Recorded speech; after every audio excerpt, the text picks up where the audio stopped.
ओम नमः शिवाय। दोस्तों नमस्कार। शिव से शिवत्व की ओर हमारी इस गहन आध्यात्मिक यात्रा में आपका स्वागत है। आज हम भगवान शिव के एक ऐसे पवित्र और दिव्य प्रतीक पर बात करेंगे जिसे वे स्वयं धारण करते हैं और जो उनके परम स्वरूप, उनकी करुणा, उनके गहन दर्शन को दर्शाता है। पवित्र डमरू यह केवल एक साधारण वाद्य यंत्र नहीं बल्कि ब्रह्मांड के सृजन और प्रलय के आदम ध्वनि का प्रतीक है, जिसके पीछे एक गहरा दार्शनिक महत्व और ब्रह्मांडीय सत्य छिपा हुआ है। शिव महापुराण और अन्य प्राचीन ग्रंथों में वर्णित शिव के विविध रूपों और उनके कार्यों को समझने के लिए डमरू अत्यंत महत्वपूर्ण है। यह सिर्फ उनके हाथों का एक उपकरण नहीं बल्कि ब्रह्मांड की निरंतर गतिशीलता और उसके मूल कंपन का प्रतीक है। आमतौर पे हम डमरू को भगवान शिव के तांडव नृत्य से जोड़ते हैं, वो प्रलयकालीन नृत्य जो सृष्टि का संहार करता है। लेकिन क्या आपने कभी सोचा है कि ये डमरू सिर्फ विनाश का प्रतीक क्यों नहीं है? यह हमें सृष्टि के जन्म का भी रहस्य बताता है। डमरू केवल एक पौराणिक कथा का हिस्सा या धार्मिक आस्था का प्रतीक नहीं बल्कि इसके गुणों को आधुनिक विज्ञान और प्राचीन ज्ञान प्रणालियों ने काफ़ी हद तक समझने का प्रयास किया है।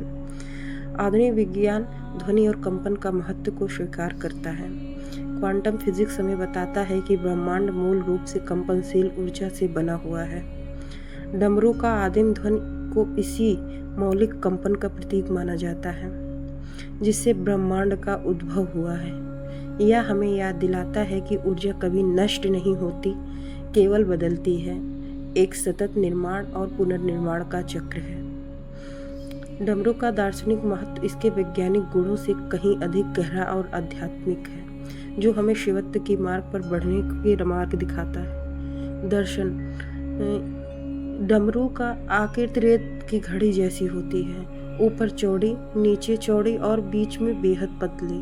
यह आकृति सृष्टि और प्रलय के निरंतर और चक्र को दर्शाती है।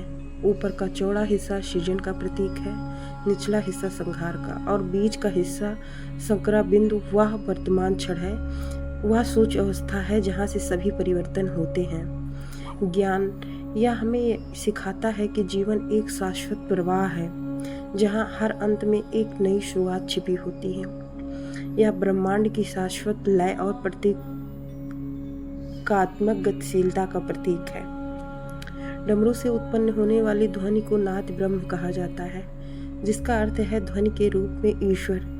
यह इस गहरे दार्शनिक विचार को पुष्ट करता है कि ब्रह्मांड की उत्पत्ति एक आदिम मौलिक ध्वनि से हुई है जिसको ओम कहते हैं, और यही ध्वनि संसार का सार है। हमें यह बताता है कि ब्रह्मांड सिर्फ ठोस पदार्थ नहीं बल्कि कंपन और ऊर्जा से बना है।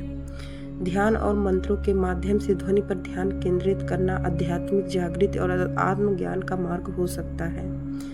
डमरू के दो भाग जो बीच में एक पतले बिंदु पर जुड़े होते हैं, जीवन के सभी द्वंद्व जैसे सुख दुख, जन्म मृत्यु, प्रकाश अंधेरा, सकारात्मक नकारात्मक के समन्वय का प्रतीक है। शिव इन सभी विरोधाभासों को अपने भीतर समाहित करते हैं और उन्हें संतुलित रखते हैं। डमरू हमें सिखाता है कि सच्चा शिवत्व इन द्वंद्वों को स्वीकार कर उनमें संतुलन साधना है, एक एकीकृत चेतना को प्राप्त करना है जो सभी विरोधाभासों को गले लगाती है। डमरू का काल का प्रतीक माना जाता है। शिव स्वयं महाकाल है, यानी समय के सभी नियंत्रक। डमरू की ध्वनि वे समय के चक्र को नियंत्रित करते हैं और इसी ध्वनि में ब्रह्मांड विलीन होता है। यह शिव के उस अनूठे स्वरूप को दर्शाता है जो काल से परे है और उसे नियंत्रित करता है, जबकि अन्य देवता काल के अधीन माने जाते हैं।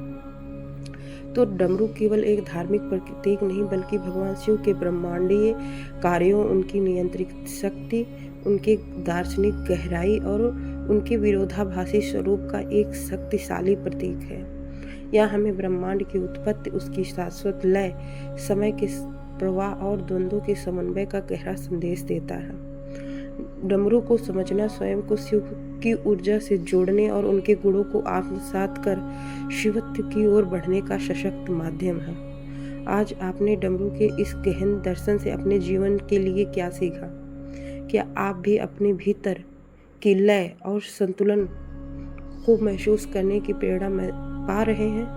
हमें कमेंट्स में ज़रूर बताएं। अगर आपको यह गहन जानकारी पसंद आई हो तो कृपया वीडियो को लाइक करें, अपने दोस्तों और परिवार के साथ शेयर करें और spiritual journey with era and jenny channel को सब्सक्राइब करना ना भूलें, ताकि आप हमारी शिव से शिवत्व की ओर की अगली यात्रा को कभी मिस ना करें।